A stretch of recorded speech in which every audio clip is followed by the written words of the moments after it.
All right, thank you very much. It's great to be here.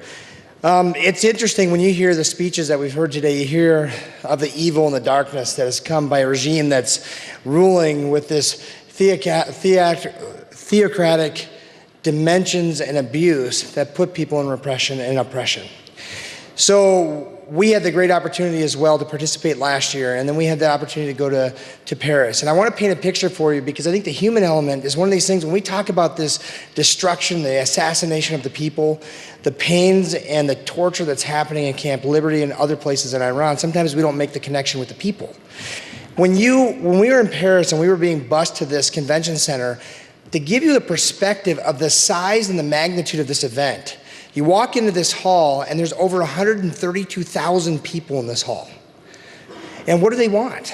They want freedom. Outside the hall, there were buses and buses and buses and people on the grass laying around. There was probably an equal number of people outside the event.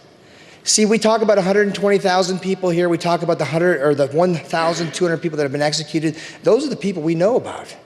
If you meet our Iranian American friends here and our Arizonans here and you listen to their stories, we had one of our people die that lives in Prescott. They were killed. They were murdered. If you talk to our neighbors here, the Iranian Americans, they'll tell you about cousins and uncles and dads and husbands and children that disappeared or were murdered publicly, were humiliated, were dismembered.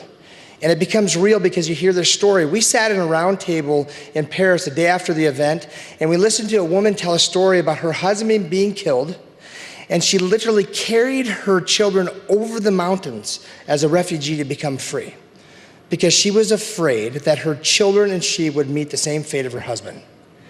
That's not some story we read in the newspaper. When you look in her eyes and you see the hurt and the pain and the tears, it becomes absolutely real. Currently, you have Khomeini. And Ayatollah Khomeini, when he was the leader back in the Iran hostage crisis, he had his pupil, Khomeini, right? They're trouncing on a weak American president and leader that doesn't have any footing to stand and push back. So what do? How do we change that? Well, look around. You heard this notion, this cry for unity today? A unified voice and a movement can topple governments, especially when it has righteous intent behind freedom and the blessing of liberty.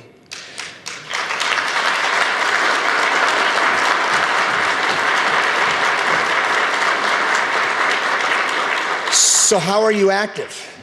What are you doing? Some of you are here for the first time. Read more. Learn. Talk to people that you know that are Iranian Americans. Listen to them. Understand this movement of fundamental Islam and this whole notion of radical Islam and what it's doing. And how can you combat it?